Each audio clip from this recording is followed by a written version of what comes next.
எல்லோரும் பாடுங்கள், கைத்தாளம் போடுங்கள், சந்தோஷத்துடனே சங்கீதம் பாடுங்கள். அற்புதர் அற்புதர் அற்புதர் அற்புதர் இயேசு அற்புதர். பசினோர் வாழ்வை இன்பமாய் மாற்றும் இயேசு அற்புதர். சுத்த நாமம் மகிமைப்படுவதாக. இந்த கால வேளையிலும் ஆண்டவர் நம்மோடு கூட பேசும்படியாய் வேதாமத்திலிருந்து ஆசீர்வாதமாக நடத்தும் தேவன் என்கிற தலைப்பிலே உங்களோடு கூட இன்றைக்கு பேச வாஞ்சிக்கிறேன். வேதவசனம் சொல்லுகிறது, நியாயாதிபதிகளின் புத்தகம் 5ஆம் அதிகாரம் 13வது வசனம், மீதியாயிருந்தவர்கள் ஜனத்தின் பிரபுக்களை ஆளும்படி செய்தார். கர்த்தர் எனக்கு பராக்கிரமசாலிகளின் மேல் ஆளுகை தந்தார். அல்லேலூயா. ஆசீர்வாதமாக நம்மை நடத்துகிற தேவன் இந்த காலை வேளையிலும் இந்த தொலைக்காட்சியின் மூலமாக தேவனுடைய வார்த்தைகளை பார்த்து கொண்டிருக்கிற உங்கள் ஒவ்வொருவரையும் ஆண்டவராகிய இயேசு கிறிஸ்து தாமே ஆளுகை செய்கிறவர்களாய் ஆசீர்வாதம் உள்ளவர்களாய் இன்றைக்கு அவர் மாற்றுவார்.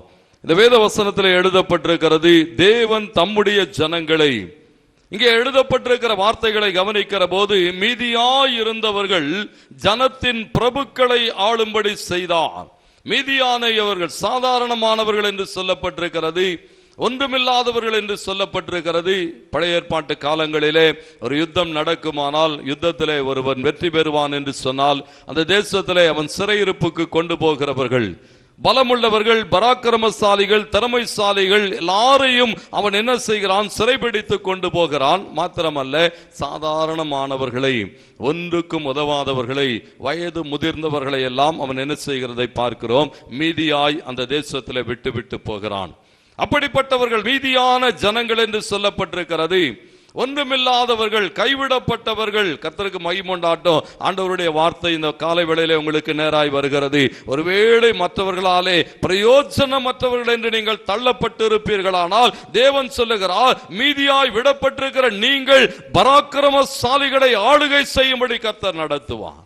இந்த வேத வார்த்தை சொல்லுகிறது, பிரபுக்களை ஆளுகை செய்யும்படியாய் ஒன்றுமில்லாத பஞ்சை பராரிகளை தேவன் உயர்த்துகிறதுக்கு அவர் போதுமானவராய் இருக்கிறார். கர்த்தருக்கு மகிமை உண்டாகட்டும். பாருங்க, ஏன் பல நேரங்களில் நம்முடைய வாழ்க்கையில் இப்படிப்பட்ட மீதியான சூழ்நிலைகள், மீந்து போகிறது போல இருக்கிறதான, கைவிடப்பட்டதான இந்த நிலைமைகள் ஏன் உண்டாகிறது? வேத வசனம் சொல்லுகிறது, எசையா தீர்க்கதரிசன புத்தகம் 17ஆம் அதிகாரம் 6வது வசனத்திலே வாசிக்கிறோம், ஆனாலும் ஒலிவ மரத்தை உலுக்கும் போது நுனிக்கொம்பிலே 2-3 காய்களும் காய்க்கிற அதன் கிளைகளிலே 4-5 காய்களும் மீதியாயிருப்பது போல. கவனிங்கள், இந்த வேத வசனம் சொல்லுகிறது, ஒலிவ மரத்தை உலுக்குகிற போது, ஒரு ஒலிவ மரம் உலுக்கப்படுகிற போது அந்த மரத்திலே இருக்கிறதான காய்கள் எல்லாம் என்ன செய்யப்படுகிறதா? கீழே கொட்டப்படுகிறது. உலுக்க உலுக்க உலுக்க. கர்த்தருக்கு மகிமையுண்டாக சொல்லப்பட்டிருக்கிறது, உலுக்கப்படுகிற நிலைமைகள். ஒருவேளை உங்களுடைய வாழ்க்கை உலுக்கப்பட்டு இருக்கலாம். அநேக பிரச்சனைகள், பாடுகள், வியாதிகள் இன்றைக்கு ஜனங்களை உலுக்கி கொண்டு இருக்கிறதை பார்க்கிறோம். உலுக்க உலுக்க என்ன செய்யப்பட்டிருக்கிறது? அந்த பிரச்சனைகளுக்கு கூடாக கடந்து போக முடியாதபடி இன்றைக்கு அநேகர் விழுந்து போகிறதை பார்க்கிறோம். வேதம் சொல்லுகிறது, ஆனாலும் மீந்திருக்கிற ஒரு கூட்ட ஜனம் அந்த கிளையிலே எப்படி மீந்திருக்கிறதா? தப்பி மீந்திருக்கிறவைகள் என்று சொல்லப்பட்டிருக்கிறது. இது இஸ்ரவேலை குறித்து சொல்லப்பட்டிருந்தாலும் ஆவிக்குரிய இஸ்ரவேலர்களாக நம்முடைய வாழ்க்கையிலே இவைகளை நாம் ஒப்பிட்டு பார்க்க வேண்டும். ஆண்டவருடைய வார்த்தையை சரியாய் கவனியுங்கள். ஏன் உலுக்கப்படுகிறார்கள்? ஏன் உலுக்கப்படுகிற நிலைமை உண்டானது?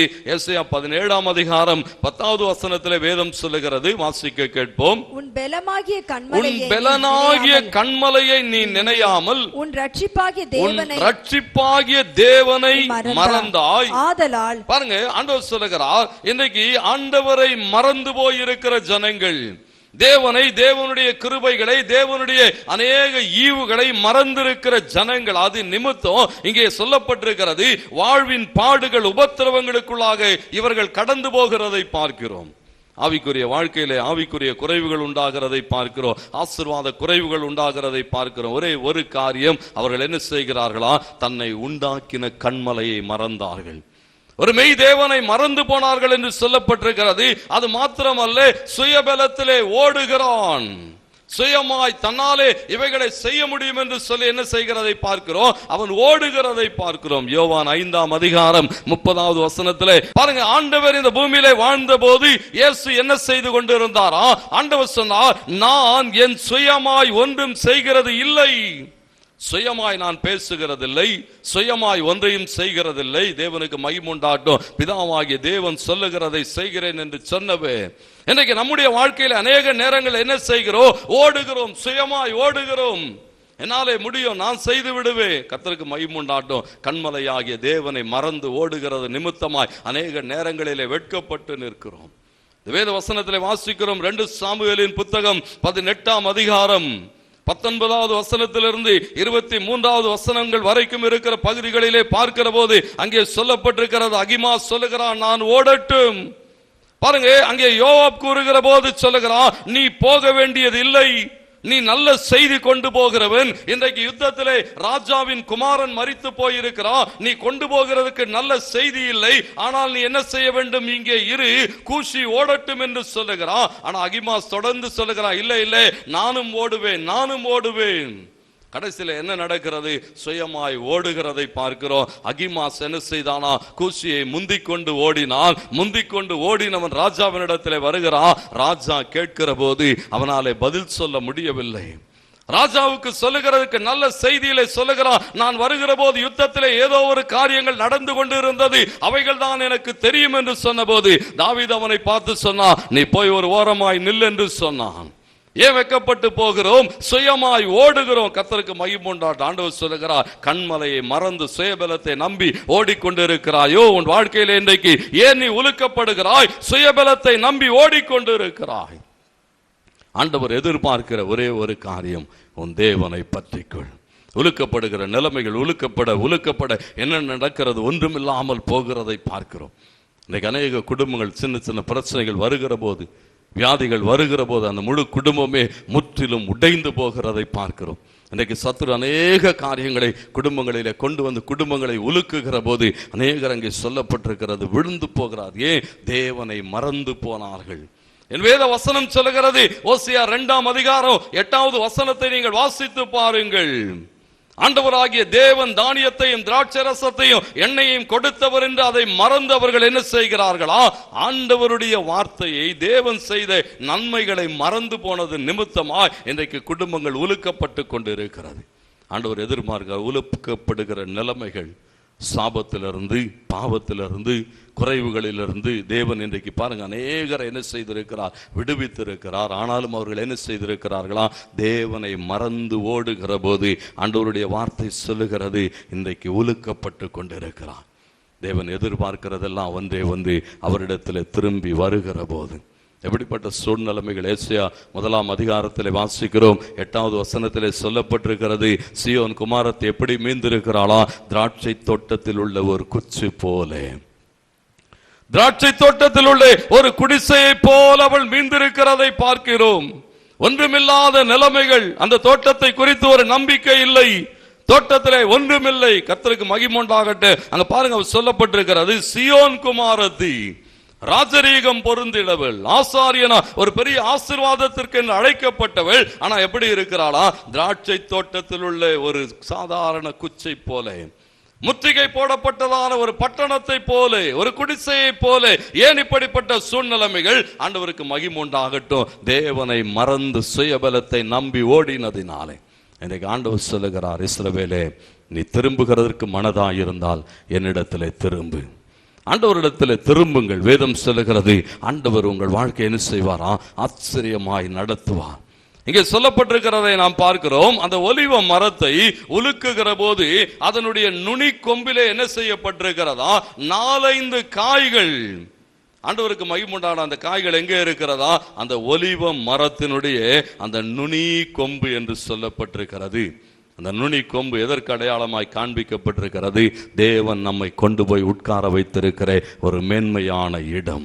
தேவனுடைய கரத்துக்குள்ளாக இருக்கிற அந்த ஒரு காய்களும் என்ன செய்யாதான், ஒரு நாளும் விழுந்து போகாது. அது மாத்திரமல்ல, அங்கே சொல்லப்பட்டிருக்கிறது, பறிக்கிறவனுடைய அந்த துரட்டிகள் என்று சொல்லப்பட்டிருக்கிறது. பறிக்கிறவனுடைய துரட்டிகளோ கொம்புகளோ தொட முடியாத ஒரு நுனி கொம்பிலே கர்த்தர் நம்மை கொண்டு போய் வைத்திருக்கிறார். 1000 முளை உழுக்கப்பட்டாலும் இந்த கொம்புகள் துரட்டிகள் எதுவுமே என்ன செய்ய முடியாதா, நம்மை பறிக்க கூடாதபடிக்கு, நம்மை வீழ்த்த கூடாதபடிக்கு கர்த்தர் ஒரு மேன்மையான இடத்திலே உட்கார வைத்திருக்கிறார். அவருடைய பிள்ளைகள் என்கிற அந்த மேன்மையான ஸ்தானம் அது. அந்த ஸ்தானத்திலே நாம் வருகிற போது, ஆண்டவரை சார்ந்து நிற்கிற போது ஆண்டவர் சொல்லுகிறார், எப்படிப்பட்ட சூழ்நிலைகளில் இருந்தோ கர்த்தர் நம்மை தப்புவிக்கிறதுக்கு வல்லமையுள்ள தேவன். அவரோடு கூட உன்னதத்திலே உட்காரும்படி அழைக்கப்பட்டிருக்கிறோம். அவரோடு கூட அவருடைய பிள்ளைகளாய் இருக்கும்படி அழைக்கப்பட்டிருக்கிறோம். எத்தனை பாடுகள் வந்தாலும் அவருடைய பிள்ளைகளாய் அவருடைய ஜனங்களாய் நிற்கிற போது ஒன்றும் நம்மை மேற்கொள்ளாதபடிக்கு நம்மோடு கூட இருந்து நம்மை காக்கிறதுக்கு அவர் உண்மையுள்ளவர். பாருங்க, எத்தனை சூழ்நிலைகள் வந்தாலும் நம்மோடு கூட இருந்து நம்மை காக்கிறதுக்கு அவர் உண்மையும் நீதியும் உள்ள தேவன். நம்முடைய சூழ்நிலைகளை அவர் மாற்றி போடுகிறார். இங்கே சொல்லப்பட்டிருக்கிறது, அந்த உலுக்குகிறவனுடைய கொம்புகள்.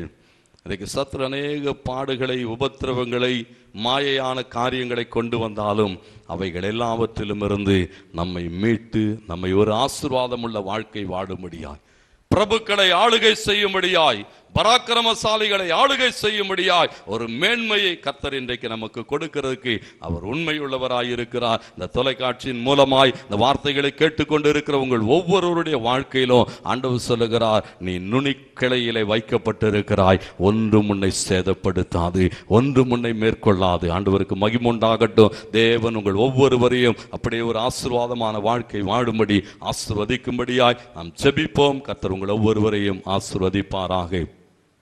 நல்ல ஆண்டவரே, உம்மை துதிக்கிறோம், உம்மை ஸ்தோத்திரிக்கிறோங்க தாவே. ஆண்டவரே, எத்தனையோ சூழ்நிலைகள் குடும்பங்களை உலுக்குகிற போது, வியாதிகள், போராட்டங்கள், கடன்கள், ஆண்டவரே நெருக்கங்கள் என்று சொல்லி, ஆண்டவரே தோல்விகள் என்று சொல்லி அநேக காரியங்கள் குடும்பங்களை உலுக்குகிற போது, உலுக்கிறவனுடைய உலுக்குதல்களுக்கும், ஆண்டவரே பறிக்கிறவனுடைய துரட்டி கொம்புகளுக்கும் ஆண்டவரே எங்களை நீங்களாக்கி பாதுகாக்கிற தெய்வம். இன்றைக்கு உம்முடைய பிள்ளைகள் ஒவ்வொருவருக்காக அப்படி செபிக்கிறோம் ஐயா.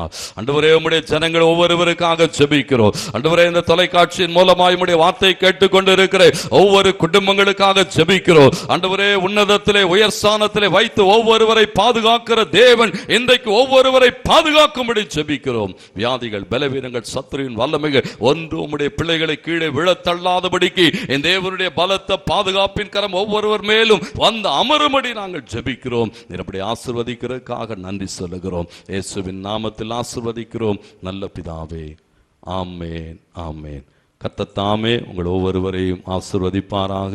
தொடர்ந்து எங்களோடு கூட இந்த நிகழ்ச்சியிலே இருங்கள். கர்த்தர் உங்களோடு கூட இருப்பார். ஆமென். எங்கள் முகவரி ஜீவ சுவாசம் ஆசீர்வாத சபை, breath of life blessing church, எண் 7A, கங்கா தெரு, அண்ணா நகர், பம்மல், சென்னை 600075, தென்னிந்தியா. தொலைபேசி எண் 9416169698 மற்றும் 9043639378. Israel Jawahar @gmail.com. கிளை சபைகள் ஜீவ சுவாசம் ஆசீர்வாத சபை, ராகவா நகர், 2வது தெரு, கோவிலம்பாக்கம், சென்னை. ஜீவ சுவாச ஆசீர்வாத சபை, மணலப்பாடி, செஞ்சி. மாலை நேர வேதாகம கல்லூரி, நேரம் மாலை 6:30 மணி முதல் 8:30 மணி வரை. நாள் திங்கள் மற்றும் செவ்வாய். இடம் ஜீவ சுவாச ஆசீர்வாத சபை, அண்ணா நகர், பம்மல், சென்னை. ஞாயிறு ஆராதனை காலை 8 மணி முதல் 10:30 வரை. வெள்ளிக்கிழமை சிறப்பு உபவாச கூட்டம் காலை 10 மணி முதல் நடைபெறும்.